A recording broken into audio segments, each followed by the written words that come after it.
Le ciel était gris de nuages. Il y passait des oies sauvages qui criaient la mort au passage, au-dessus des maisons, des quais. Leur chant triste entrait dans mon être et je croyais y reconnaître du Rainer Maria Rilke.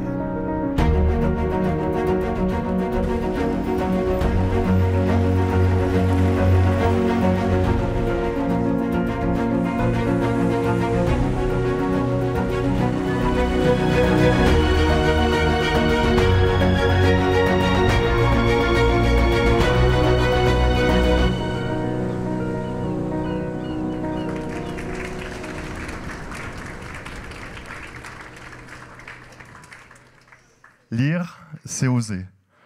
Oser prendre du temps, oser faire confiance à une personne que l'on ne connaît pas, oser comprendre au-delà des simples mots, oser s'approprier un texte, oser faire la connaissance des autres et oser se connaître soi-même. Aujourd'hui, vous avez la chance de rencontrer un auteur. Donc je vous souhaite la bienvenue dans cette nouvelle édition des Idées mènent le monde et je vous souhaite d'accueillir très chaleureusement David Diop.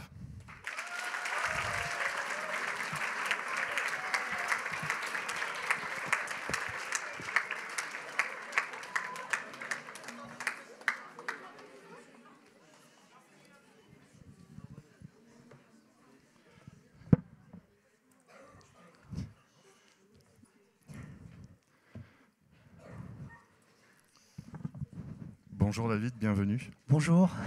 Merci d'avoir répondu présent pour cette rencontre avec des scolaires, avec une salle bien remplie. J'espère que vous allez bien.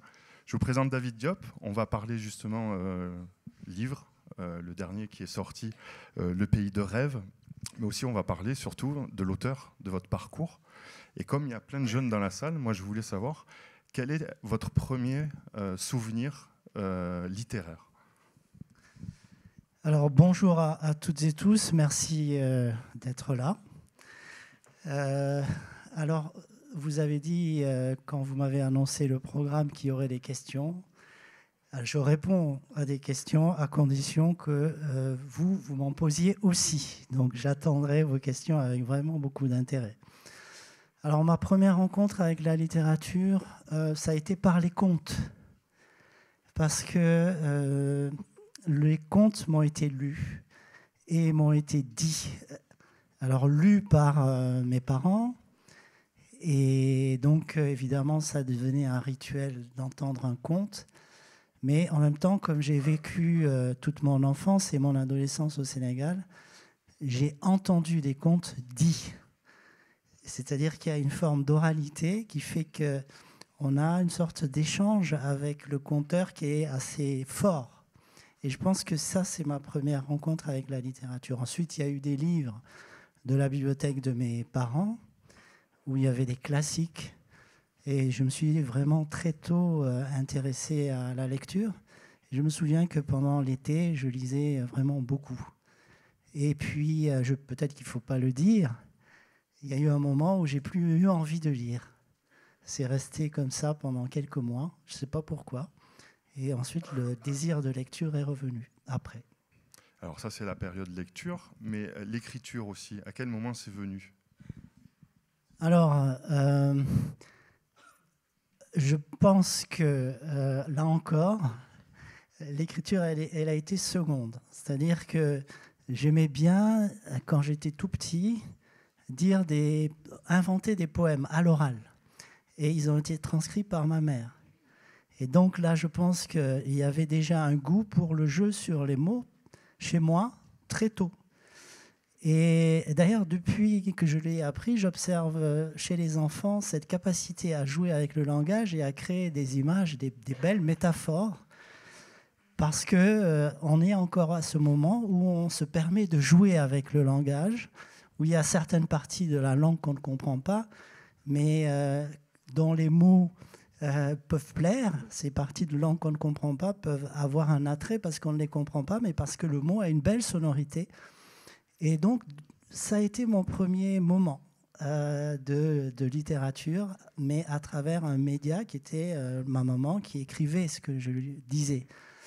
Et ensuite, je me souviens que j'ai pris du plaisir à écrire à partir des rédactions. On faisait des rédactions.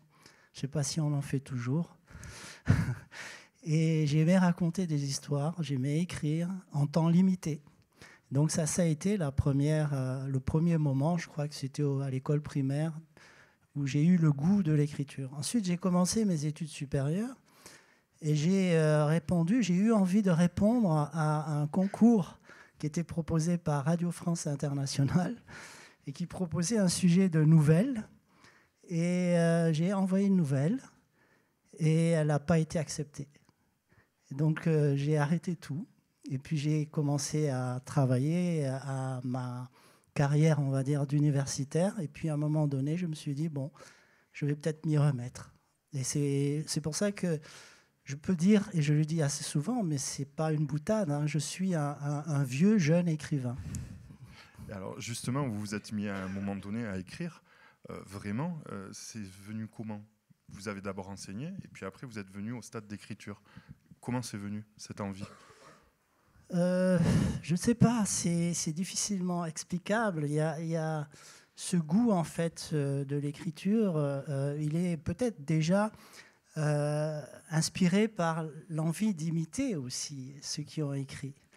Et puis il ne faut pas avoir peur d'écrire. Et puis l'écriture aussi, je pense que c'est une forme d'artisanat, c'est-à-dire que l'écriture, elle se travaille. Donc on peut observer en revenant sur des textes qu'on écrit, l'effet que ça peut produire sur soi et y prendre plaisir et ensuite avoir envie de le partager. Et ce partage est second. Je pense qu'il y a au principe de l'écriture un plaisir à écrire. Alors des fois, c'est vrai que quand on rencontre des auteurs, quand ils écrivent, ils ne pensent pas forcément à quel public leur histoire elle va être utilisée, proposée. Est-ce que vous avez quand même... vous pensez à un public particulier ? Alors non, c'est assez égoïste. C'est-à-dire que quand j'écris, je pense à ce que j'écris, et il faut que ce que j'écrive corresponde aux images, aux sensations que je ressens et que j'essaie de traduire. Donc ça, c'est très préoccupant. C'est-à-dire que ça ne laisse pas de place finalement à un regard extérieur. Et bon, évidemment, moi je suis aussi la somme de mes lectures. C'est-à-dire que ce que j'écris finalement est une synthèse, et ce qui me plaît peut-être, est le résultat de ce qui m'a plu aussi par ailleurs. Et moi, mon objectif, c'est que ce que j'écris, quand je le relis, je n'ai plus envie de le changer. Mais ça suppose un travail, une sorte de travail en autarcie. Et je ne pense pas au lecteur à ce moment-là. Je pense à moi, lecteur, de ce que j'écris. Alors maintenant, vous avez écrit plusieurs livres. On arrive à déceler certaines thématiques qui vous sont chères. Moi, je voudrais savoir, 2012, donc sort 1889, l'attraction universelle. Comment s'est passé justement ce choix très particulier d'histoire et votre choix aussi de la raconter, vos choix narratifs? Alors, en fait, j'ai deux sensibilités culturelles. Mon père est sénégalais et ma mère est française. Et je suis né à Paris, mais j'ai été élevé au Sénégal. Et donc, j'ai un rapport finalement à l'histoire de France qui est lié à cette double culture, à cette double sensibilité culturelle. Et donc, j'ai eu envie d'écrire 1889, l'attraction universelle, à la lecture du travail d'un historien qui s'appelle Pascal Blanchard et qui a travaillé sur les os humains. Il faut savoir qu'en Europe, à la fin du 19e siècle et même jusqu'au début du 20e siècle, il y avait des os qui présentaient des êtres humains pour distraire le public. C'était une sorte de cirque ambulant. Et j'ai eu, à partir de la lecture de ce document historique, envie d'écrire l'histoire des mésaventures d'une délégation qui arrive au moment de l'exposition universelle de Paris, c'est-à-dire au moment où la tour Eiffel a été érigée, et qui se retrouve pour une raison un peu trouble ou inexplicable, qui se retrouve à devoir participer à une sorte de zoo humain. Évidemment, il refuse et ça entraîne toute une série de conséquences. Mais j'ai eu envie d'écrire ce livre parce que c'est un livre où, en fait, je faisais se rejoindre mes deux sensibilités culturelles. C'est-à-dire, c'était la France, c'était Paris, mais c'était aussi le Sénégal, Saint-Louis, la ville de Saint-Louis que j'aime beaucoup. Donc voilà pourquoi je pense, dans le fond, les thématiques qui m'intéressent sont des thématiques qui sont liées à l'histoire de l'empire colonial français, où il y a eu des rencontres qui étaient le plus souvent très violentes et très dures, mais où quand même, par-delà cette violence, il y a eu des rencontres entre des individus, des personnes. Et alors, premier roman, bon, vous êtes quand même quelqu'un de l'écriture, hein, mais premier roman, comment s'est passé ce travail ? Parce que, comme vous dites, vous partez d'un événement qui a existé, il y a un travail de recherche. Combien de temps par exemple, combien vous avez mis de temps pour écrire le livre ? Alors, pour l'attraction 1889, l'attraction universelle, j'ai mis 10 ans. Et je ne suis pas content de ce roman. C'est le premier. Oui, parce que j'appelle ce roman un roman laboratoire. C'est-à-dire que j'ai cherché, en l'écrivant, ma façon d'écrire. J'ai cherché ma manière, en fait. Ça s'apprend pas. Ça s'en prend en pratiquant. Je disais tout à l'heure que l'écriture, il y a un lien avec l'artisanat. Et là, j'ai pratiqué plusieurs techniques. Et du coup, comme c'était très long, je pense que le temps d'écriture était trop long. Je trouve qu'il y a des disparités, des choses qui ne vont pas. Mais en même temps, c'était un roman très utile pour trouver ma manière. Et ma manière, c'était finalement d'écrire avec un stylo dans un cahier. Avant, j'ai essayé d'écrire directement sur l'ordinateur, comme pour mes livres d'universitaire. Sur l'ordinateur, par traitement de texte, ça va tout seul. Mais pour écrire de la fiction, j'y arrive pas. Ou en tout cas, le résultat ne correspond pas à ce que je souhaite. Du coup, c'est en écrivant pendant tout ce temps ce texte-là que j'ai découvert que ce qui m'allait, c'était de revenir au geste primordial de l'écriture, c'est-à-dire un stylo, un papier, et puis écrire comme ça dans un cahier. Alors voilà. D'accord. Et donc, deuxième roman 2018, Frères d'âme, gros succès, et puis la reconnaissance, on va dire, absolue pour un auteur, pour son deuxième roman, prix Goncourt des lycéens. Comment on vit ça ? Est-ce que vous vous êtes senti enfin légitime en tant qu'auteur ? Parce qu'il y a toujours cette question de légitimité quand on est auteur.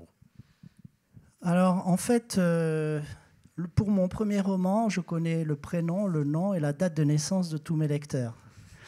Mais avec Frères d'âme, c'est différent. Tout d'un coup, c'est vrai que je me suis retrouvé exposé vraiment médiatiquement et c'était vraiment très, très fort, en fait. Mais j'ai quand même le privilège de l'âge, c'est-à-dire que j'ai dit tout à l'heure que j'étais un vieux jeune écrivain. Heureusement, je pense que j'ai eu la chance d'avoir vécu avant d'écrire. Et donc, je me suis retrouvé finalement assez serein par rapport à tout ce qui arrivait. Et donc là, légitime ou pas, voilà, c'est le fait d'avoir des lecteurs qui fait de vous un écrivain. Et voilà, je suis devenu écrivain, mais j'ai mis un petit peu de temps à m'y habituer. Et alors, comment on digère un succès et puis aussi être médiatisé comme ça quand on est jeune auteur ? Et comment on envisage la suite après ? Parce qu'après, il y a d'autres livres qui ont été édités. Comment on vit ça ? Alors, le premier livre, ça c'est pour peut-être, ça s'adresse aux jeunes écrivains qui sont dans cette salle. Je l'ai envoyé par la poste à plein d'éditeurs à 1889. Ces éditeurs d'ailleurs ont dû sentir que j'étais moi-même pas content de mon livre parce qu'ils l'ont tous refusé. Et j'ai eu la chance ensuite pour Frères d'âme de rencontrer une agente littéraire ici à Pau. Qui s'appelle Magali de Lobel. Et je l'ai confié à Frères d'âme quand j'avais fini de l'écrire. Et c'est elle qui s'est chargée de l'envoyer aux différents éditeurs. Et ça, c'est extraordinaire parce qu'il y a quelque chose qui est difficile, en fait, je pense, quand on envoie son manuscrit, c'est d'adapter un discours à une ligne éditoriale qui appartient à chaque maison d'édition. Donc ça, c'est pas simple. Et donc, j'ai eu la chance de la rencontrer. Et du coup, le rapport aux maisons d'édition a été beaucoup facilité. Mais le succès a fait qu'elle en a aussi bénéficié, et elle en a bénéficié pour m'aider, si vous voulez, à affronter ensuite, éventuellement, après d'autres publications, les sollicitations, etc. etc. Donc, on forme une équipe, et donc je suis très content, finalement, de travailler avec elle. Et je pense qu'elle a encaissé pas mal de difficultés à ma place.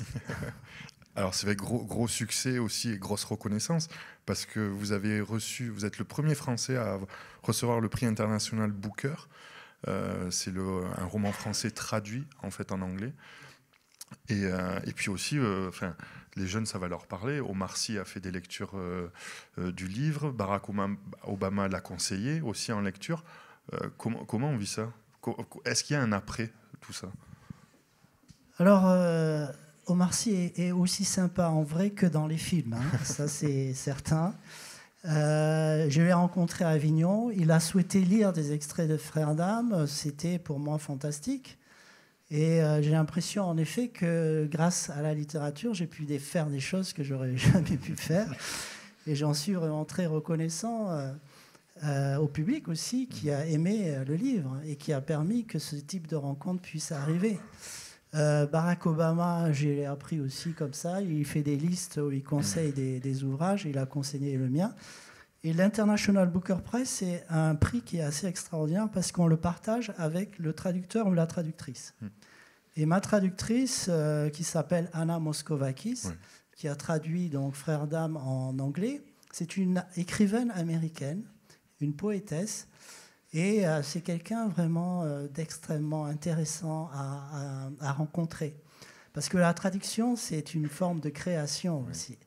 Et on a eu des discussions passionnantes sur comment traduire tel terme, telle expression qui appartient à un univers culturel totalement différent des anglo-saxons, et même des francophones, puisqu'il y a des choses qui viennent d'Afrique, qui sont dans mon livre. Et c'était très intéressant de voir comment finalement on traduit des choses qui sont étrangères les unes aux autres, mais on arrive toujours à les traduire. Et c'est un travail de création que fait aussi le traducteur ou la traductrice. C'est un travail en collaboration très... Alors ça dépend des traducteurs. C'est-à-dire qu'il y a des traducteurs... Frères d'âme a été traduit dans 36 langues, je crois. Et La Porte du voyage sans retour, une quinzaine. Vous avez des traducteurs qui vous sollicitent tout le temps, qui vous écrivent, qui vous demandent mais comment, qu'est-ce que vous avez voulu dire là? Est-ce que vous pouvez clarifier cette métaphore, etc. Et puis il y a des éditeurs des traducteurs qui font leur traduction dans leur coin. Et je ne saurais jamais en fait ce qu'ils ont traduit, surtout quand c'est des traductions dans des langues comme le tamoul ou... Oui. Ça, je ne sais pas. Et donc ensuite, il y a en 2021 La Porte du voyage sans retour. Alors après Frères d'âme, j'imagine qu'il y a peut-être une redescente aussi. Et comment vous êtes recentré après sur l'écriture et pourquoi ce choix? Alors, je n'ai pas attendu la fin de la promotion de Frères d'âme pour me remettre à écrire, parce que j'aime écrire. Et donc, je l'ai dit tout à l'heure, j'ai une forme d'expérience. Et puis, j'ai un travail, je suis enseignant à l'université. Donc, je ne suis pas préoccupé tout le temps par l'écriture. Mais quand j'y vais, c'est d'abord parce que j'ai réussi à trouver du temps pour y aller. Et puis aussi parce que j'y vais par plaisir.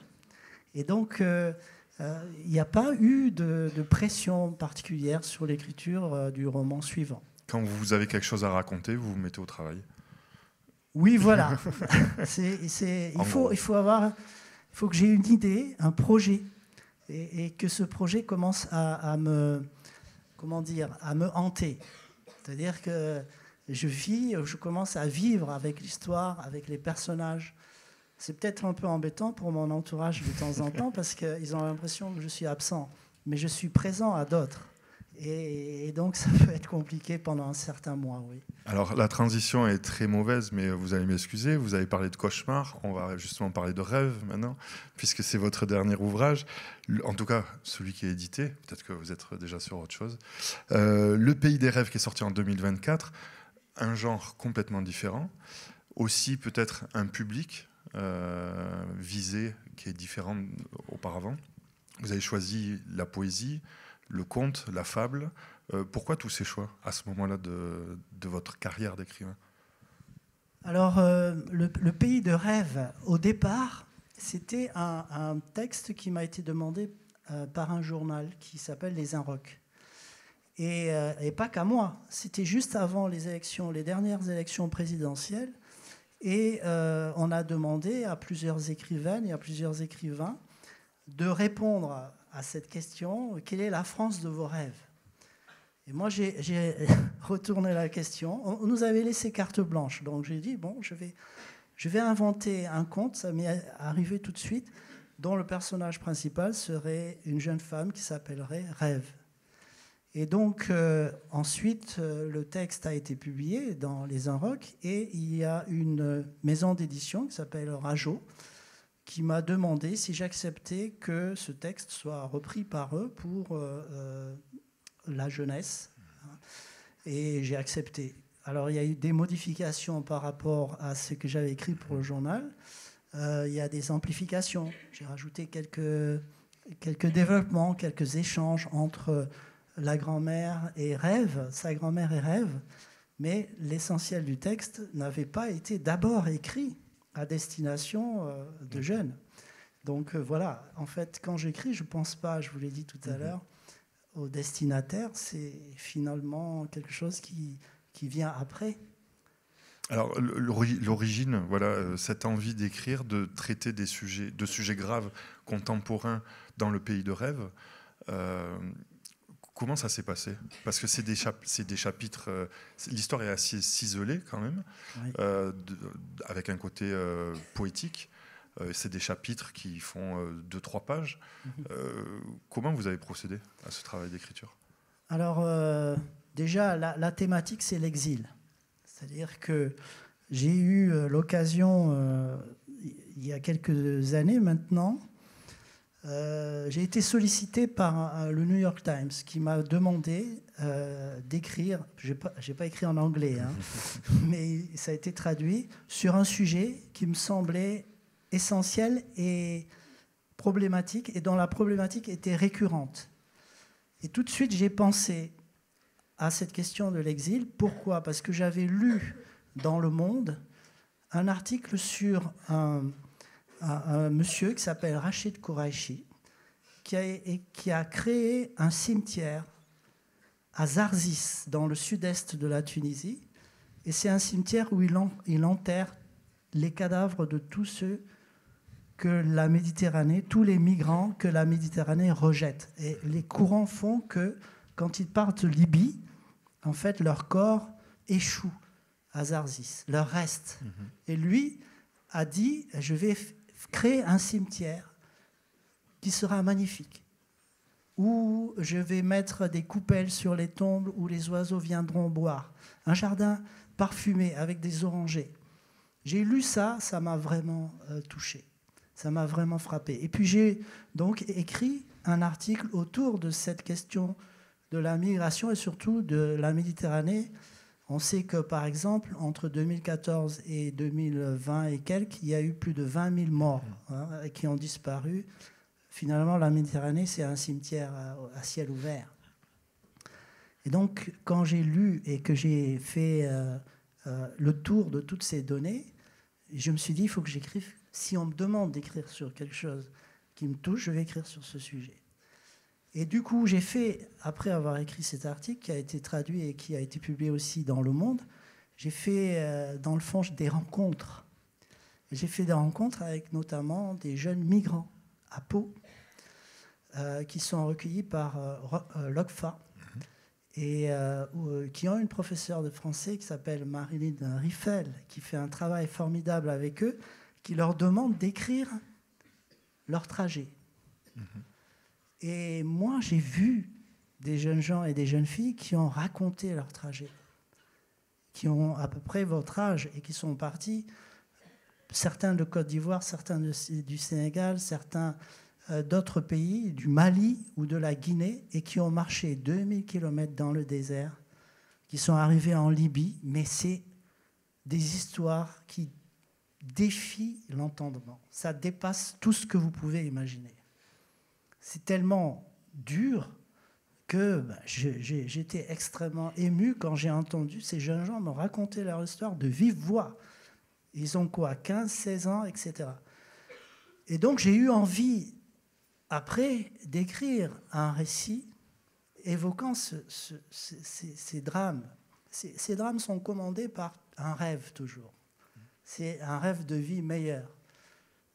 Et donc, ce que j'ai fait, c'est que je me suis dit, si tu écris sur ce sujet, il ne faut pas écrire comme si tu écrivais un témoignage. Parce que les témoignages que tu as lus, que tu as entendus, dépassent la réalité. Et c'est pas ça. Ce qu'il faut que tu fasses, c'est écrire comme une sorte de conte universel, où la poésie serait importante et où, dans le fond, eh bien, dans une histoire, il y aurait toute leur histoire. Mais l'histoire avant qu'elle devienne cauchemardesque, c'est-à-dire l'histoire au moment où il y a une aspiration, au moment où il y a ce rêve d'un ailleurs. Et c'est pour ça que j'ai écrit ce pays de rêve sous cette forme-là, avec de courts chapitres, et avec des personnages allégoriques.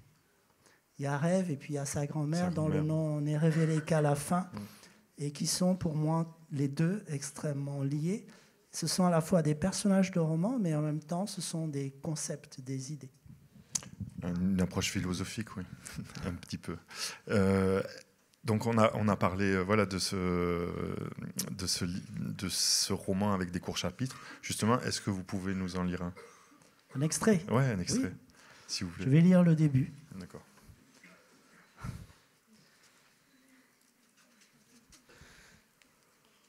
Alors, c'est pas facile de lire avec un micro dans la main. Oui.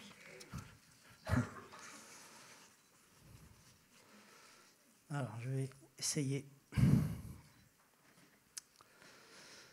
Il était une fois Rêve, une très belle jeune fille. Rêve s'appelait Rêve parce que ses parents l'avaient voulu ainsi. Ils avaient pensé que c'était un cadeau, que Rêve était un prénom magnifique dans toutes les langues. Ils ignoraient que chaque langue croit son rêve plus beau que celui des autres. Le pays de Rêve était un enfer où toujours couvait le feu et coulait le sang.